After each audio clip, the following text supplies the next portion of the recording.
Hi, everyone.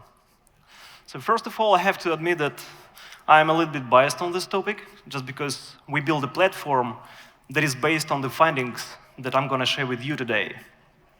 So I'll be a bit subjective, but I'll do my best to dance around pretty objective facts as well. So many people take VC as an alternative asset class, like stocks, bonds, commodities. I think this is true, but only from the financial perspective. I see venture as much more than that. It's like fuel that powers our evolution, because it has a monopolistic authority on defining what technologies we will be using in the future and who will be staying behind them. So that is why I believe we must keep an eye, all of us, on how efficient the VC industry is and how it can be changed for the better. For that, let's start with some quick look at the historical background. A picture like this comes to my mind every time when I'm trying to imagine pioneering VCs, which is completely wrong. So in fact, it all began much, much later. It all started with a funny fact. In 1957, when Soviets launched the Sputnik satellite, they scared to death the US Congress. And congressmen swiftly passed the law to help US small businesses get funding. So basically, they made it legit to take money with no guarantees of paying it back. So in the beginning, it was just a small group of people, like 20 people, all connected to one single man, Arthur Rock. So he's the man who kickstarted Silicon Valley. He was what we would call today a seed investor in Intel, Apple, and a bunch of other startups. He's 96 today, by the way, to the best of my knowledge. So it's quite fascinating that the names who started the show are a lot of the same ones who are best known today. So VC was designed, and up to the last decade, it remained being a small club of capital allocators, all connected to each other, who have the privilege to decide who this capital goes to. So that's the main takeaway from here. And this resulted in some significant drawbacks. First, fundraising sucks. So VCs rely heavily on referrals. If you're a founder with a great team, with a great idea, but you are not introduced to the right person and by the right person, then your odds are pretty low. To be precise, it's like 0.7%. So it's quite subjective, inefficient, and more like a lottery thing. Second, despite all the buzz in the industry, diversity gaps are getting worse. We often hear messages from established VC firms, like, we have been promoted X females to partners. Well, that's super cool, but it doesn't change your DNA, right? So, yeah, and it seems like it's really hard to change because male partners still dominate decision-making. Take your time to read this one.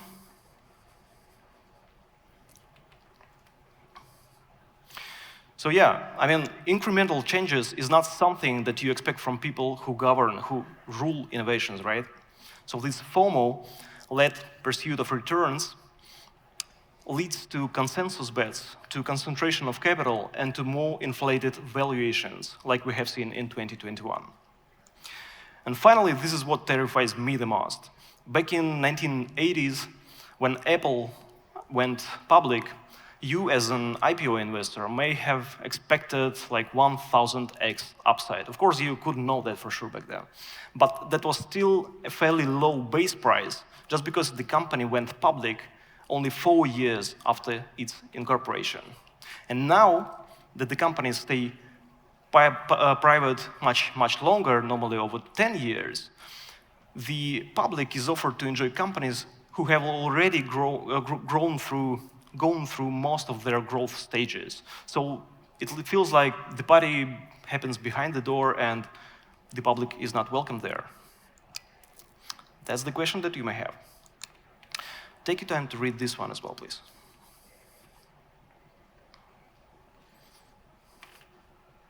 It's quite funny because it was said just exact same year when YouTube was launched. So shortly after, we found out that common people can produce some appealing videos, and there are a bit more than 1800s of them.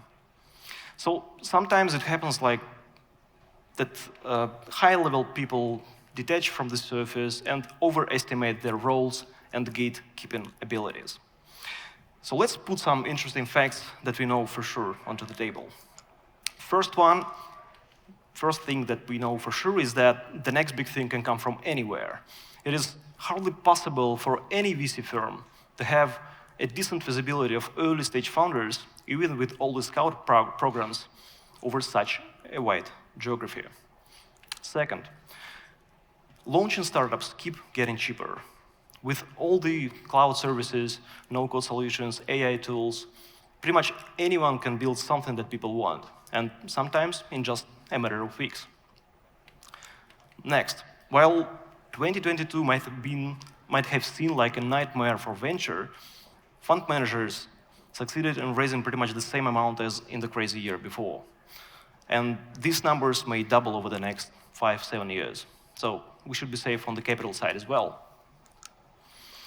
And finally, the European ecosystem matures. So we have more and more founders, operators, who have built their own companies and who have exited from these companies. And now they're super likely to give it back to the ecosystem. This is something that we have seen for quite some time in the United States, and this is something that we'll be seeing more and more in Europe. And actually, the show has already begun. Over the past few years, we have seen the first wave of founders, operators, tech influencers breaking into venture as first-time fund managers. Here you have just a few examples of them. Some Estonian names may also be present here in this audience or in this conference, like Hillary Pops from Pipedrive with Honey Badger Capital, maybe Simteller from Lemonade Stand. So while some of them may be structured as solo GPs or as angel funds or as family offices, the way they operate is pretty much VC-like. So the VC industry has gone from monopolistic brands created since 1960s, 70s, to more like feudal structure by the beginning of the century. And now it is undergoing the next phase, the next critical phase, decentralization or atomization, switching the power of capital allocations from privileged names to individuals. Kyle Harrison from Contrary Research calls them renegades. So let's have a look at how these renegades perform. And this is something that may be quite counterintuitive, because despite all the lack of experience and the lack of resources that the established firms that have been around for a decade have, emerging fund managers seem to outperform the established peers, and by far. And they do it quite consistently. What is interesting here also is that not only they statistically outperform the established peers, but they have also lower chances of underperformance. And these are just average numbers. If we dive deeper, we can spot some really interesting outliers. How about this one, 47x DPI? DPI basically shows how much money you get back after investing 1x into a fund. And this is the real performance of Multicoin Capital, the first-time fund launched just 5 years ago. The GPs were complete outsiders. They had nothing to do with venture before. And actually, the Multicoin Capital may be the best performing venture capital fund of all time. And you may say like they were just super lucky with the crypto bull run, but no, because they have also a couple of subsequent funds that also show some crazy performance for their LPs. So, how do these small creatures beat elephants? First of all, if you are a first-time manager, you have to be different. So you compete with big trusted names, so you have to find some secret sauce to get any external funding. If we get back to the example of Multicoin Capital, they were super deep into crypto analytics. They were writing long reads in their blog, up to one day when they realized that no one does it better than them. So that's how they nailed their focus, sourcing, and diligence. Second, more than 80% of first-time managers are focused on some very specific niche, normally correlated with the background that they come from. 3 out of 4 managers are ex-founders or come from C-level positions in startups. So they've been there, and they want to pass on this experience to their portfolio companies. Next, if you start from scratch, you have no legacy issues to fight. If we take 400 emerging funds launched from 2020 up to this day, there were 400 funds in total, then 100 of these funds would have a female partner. So 25% from the very beginning have female founders and female partners, pardon. And diversity is something that is highly correlated to your fund performance.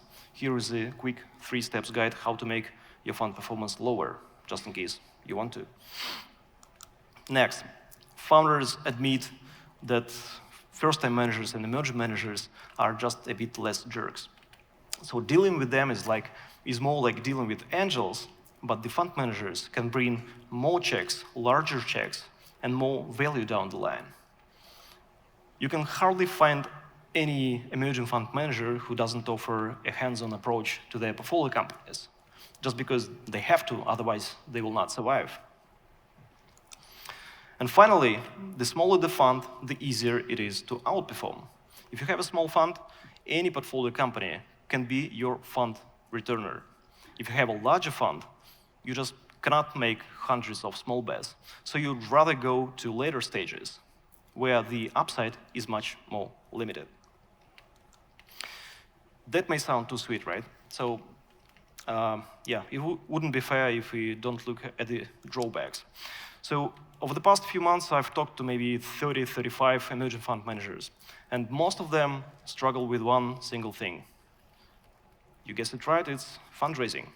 So no one seems to line up to give money to the people who do it for the first time, especially if they are solo GPs. Yeah, they statistically outperform, but this is still kind of risky. One family office asked me recently, like, what if a random bus hits this guy?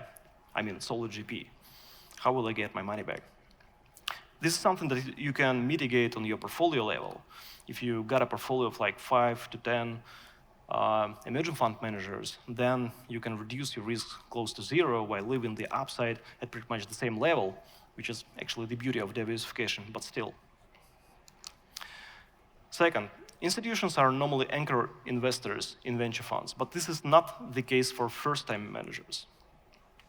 Yeah, there are some funds of funds in Europe, but this picture on the right shows you the full list of these funds of funds who are currently active in Europe. And finally, on the regulatory side, in the United States, they have the so-called 506C rule. It was introduced just 10 years ago. Basically, it allows you as a fund manager to publicly advertise your fund to accredited investors. You can potentially put it on a billboard if you want. And there is no such thing in Europe. Yeah, you can obtain some marketing passport here in Europe, but it requires you to go through the whole licensing procedure, which is a strong no-go solution for first-time managers. And even if you have this passport, then you can only solicit from professional investors, who are, again, institutions. And this leads us to the final part, the predictions. I believe that over the next 10 years, this atomization process will continue massively.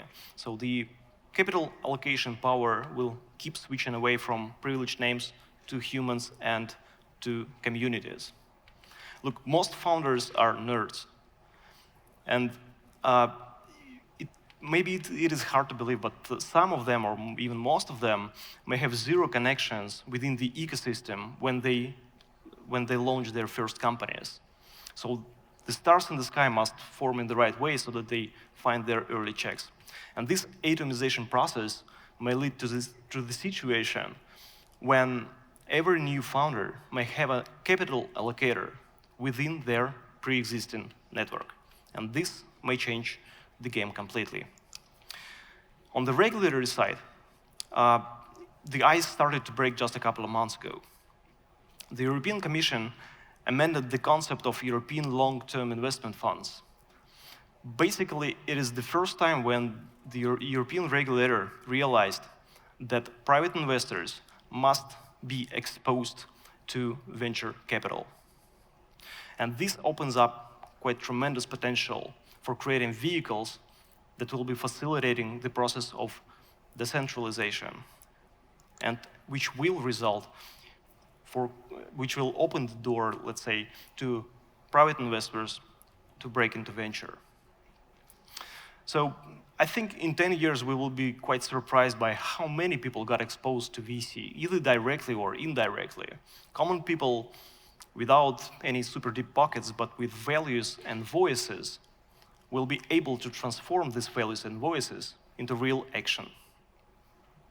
We can speak a lot about issues and challenges faced in venture, but what I believe is that these issues and challenges will be solved by themselves once these speakers get real power. Thank you. Dmitry, thank you very much, sir.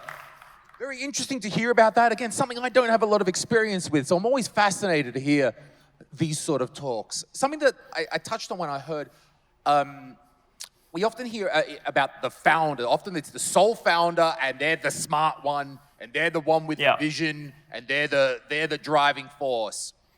How is that about? You kind of alluded to it. It's like, what happens when that person gets hit by a bus? Is that something that VCs are going to think about? Like, what would happen if that person goes away? How will that company perform? And at a very early stage, that might be pretty legitimate. Fair enough. We're going to need that person. Right. But how is VC sort of weighing that up? Yeah, right. That's a good question. So basically, the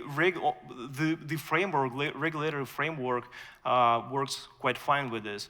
Just because if you're an LP in a venture fund and something happens to your GPs, to your fund managers basically, then you can change your fund managers. You can just migrate these assets to another fund manager, and that's pretty much it. So you have made a wrong bet, let's say, but you can deal with this. Okay, so it's okay. These things are all kind of factored into the calculation. Yeah, not a big deal.